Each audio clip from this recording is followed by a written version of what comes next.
నమస్తే welcome to good morning Telangana. పాలకులు ప్రజల కోసం ప్రజల మేలు కోసం పథకాలు ఇంట్రడ్యూస్ చేస్తుంటారు, కానీ అవి లబ్ధిదారులకు ఎంతవరకు చేరుతున్నాయి? వచ్చిన ప్రతి ప్రభుత్వం పేదవాడి కోసం అనేసి ఈ పథకాలు మరి ప్రవేశపెడుతున్నారు, కానీ లబ్ధిదారులు ఎంతవరకు లబ్ధి పొందుతున్నారు? ఇదే అంటే కేసీఆర్, తెలంగాణ ముఖ్యమంత్రి కేసీఆర్ కొత్తగా ఇప్పుడు సర్వే మొదలు పెట్టారు. అంటే నిజమైన లబ్ధిదారులకు ఏమంటారు ఫలాలు చేరాలన్న సంకల్పంతో మరి అదే సర్వే ఆగస్టు 19th రోజు ఫుల్ సర్వే చేసేసి నిజమైన లబ్ధిదారులను ముందుకు తీసుకొచ్చి వాళ్ళకి మేలు చేకూర్చాలన్న ఒక సంకల్పంతో నిన్న మీటింగ్లో చెప్పారు. అదే ముఖ్యమైన చర్చ ఈరోజు. ఇక చర్చలో కొనసాగే ముందుగా పత్రికల్లో వచ్చిన ప్రధాన అంశాలపై ఒకసారి దృష్టి పెడదాం. ముందుగా నమస్తే తెలంగాణ తీసుకుంటే ఆగస్టు 19 ఇంటింటి సర్వే ఒక్క రోజులో కని విని ఎరగని రీతిలో అని కేసీఆర్ ప్రకటించారు. అసలైన లబ్ధిదారుల ఎంపిక సర్వే సన్నాహ సమావేశంలో సీఎం కేసీఆర్ ప్రభుత్వ ప్రైవేటు సంస్థలు కార్యాలయాలకు సెలవు. అంటే ఆ రోజు అందరూ ఇళ్లలో ఉండేలాగా, అందరూ తగిన సమాచారం ఇచ్చేలాగా ఒక విస్తృత ప్రచారం చేయించాలని, అలాగే హాలిడే కూడా డిక్లేర్ చేయాలని సీఎం సూచించారు. ఇక సర్వే ఎలా అన్నది నిన్న దిశానిర్దేశం చేశారు అధికారులతో జరిగిన సమీక్షలో. దానికి సంబంధించిన వార్త మనకు ముఖ్యంగా కనిపిస్తోంది. ఇక కిష్కింద కాండపై గవర్నర్ ఫైర్, ఇదేం పద్ధతి? ఎస్ఐబి లూటీపై ఇరు రాష్ట్రాల డీజీపీలతో భేటీ, నిన్న జరిగిన ఘటనకు సంబంధించిన వార్త. ఇక కరీంనగర్ రోడ్లపై గ్రానైట్ విధ్వంసం, జిల్లాలో ఏటా 500 కోట్ల నష్టం, మామూళ్ల మత్తులో పట్టించుకోని ఆర్టీ అధికారులు, సీమాంధ్ర సర్కారు ఉత్తర్వులు నేటికి శిరోధార్యం అన్న వార్త మనకు కనిపిస్తోంది. ఇక ఫీ రియంబర్స్ కి సంబంధించి, అలాగే కౌన్సిలింగ్ కి సంబంధించిన వార్త కూడా మనకు కనిపిస్తోంది. కౌన్సిలింగ్ పై సర్కారు కసరత్తులు, కాలేజీల్లో తనిఖీలు, అఫిలియేషన్స్ కు 3 నెలల సమయం పట్టే అవకాశం, అక్టోబర్ వరకు గడువు కావాలని కోరనున్న రాష్ట్ర ప్రభుత్వం. అలాగే ఎంసెట్ కేసులో ఇంప్లీడ్ అయిన ఉన్నత విద్యా మండలి పిటిషన్. ఇది మనకు ఈనాడు నమస్తే తెలంగాణలో కనిపిస్తున్నాయి. ఇక ఈనాడు వార్త పత్రిక చూస్తే ప్రతి పైసా అభివృద్ధికే, ప్రాణం పోయినా అనర్హులకు లబ్ధి కలిగించాం. ఏవైతే పథకాలు లబ్ధిదారుల కోసం ప్రవేశపెట్టామో అవి నిజంగా లబ్ధిదారులకే చేరుతాయి అన్న సూచన చేశారు. అదేవిధంగా అధికారులు కూడా పని చేయాలని నిన్న ఒక దిశానిర్దేశం చేశారు కేసీఆర్. 19న సమగ్ర కుటుంబ సర్వే.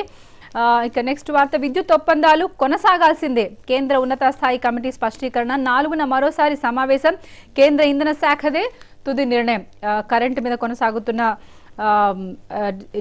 డిస్కషన్ కి సంబంధించి. ఇక వాన్పేక్ లేపాక్షి భూముల స్వాధీనం, ఏపీ మంత్రివర్గ ఉపసంఘం నిర్ణయం, లేపాక్షి భూముల తనఖా చెల్లదని త్వరలో బ్యాంకులకు లేఖ.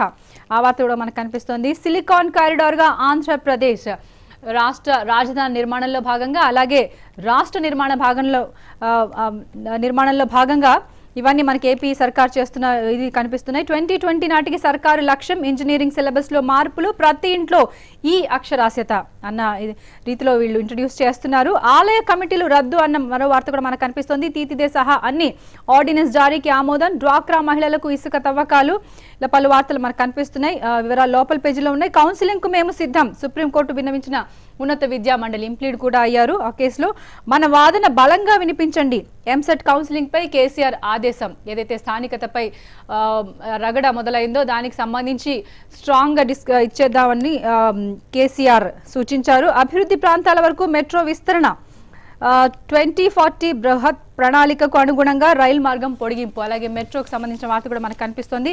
ఇక ఆంధ్రజ్యోతి పత్రిక తీసుకుంటే రీషెడ్యూల్ 2013-14కే 377 మండలాలకే అవకాశం, అందున రెన్యువల్ చేసిన వారికే గుర్తింపు, మిగతా 77 మండలాలకి సారీ.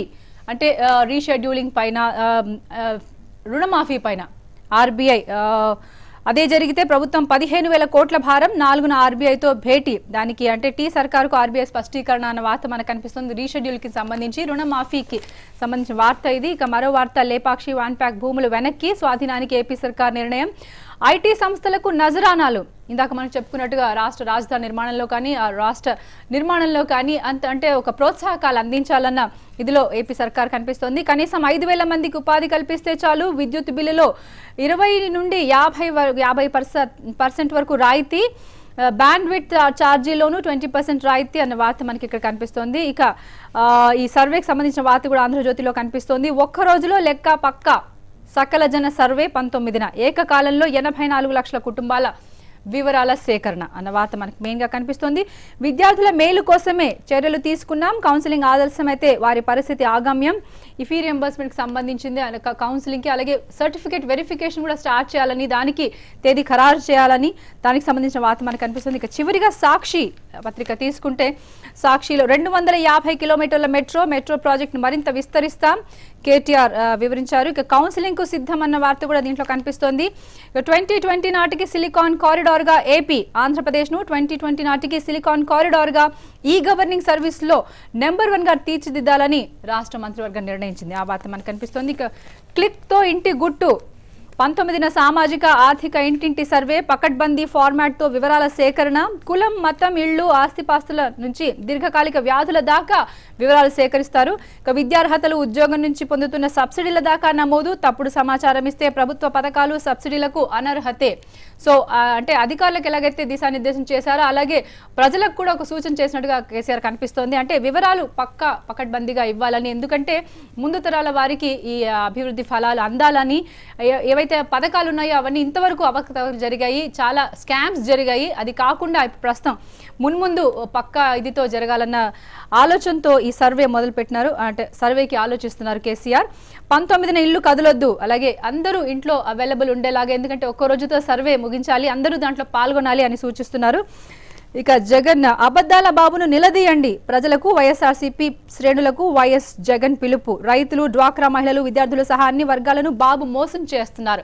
బాబుకు సంబంధించిన అంటే చంద్రబాబు నాయుడు గారు ఏపీ ముఖ్యమంత్రి చంద్రబాబు నాయుడుకు సంబంధించిన పథకాలు ఏవైతే ఉన్నాయో అంటే అబద్ధాలు, అంటే సాధ్యం కాని హామీలతో అధికారాన్ని చేజిక్కించుకున్నారని జగన్ పాయింట్అవుట్ చేస్తున్నట్టుగా మనకి వార్త కనిపిస్తోంది. ఆర్టీసీ సమ్మె యోచన వాయిదా, సిసిఎస్ నిధుల చెల్లింపుకు యాజమాన్యం అంగీకారం, ఇలాంటి వార్తలు మనకు సాక్షిలో కనిపిస్తున్నాయి. ఇక చర్చలో కొనసాగే ముందుగా ఒక చిన్న బ్రేక్ తీసుకుందాం. Keep watching TV1.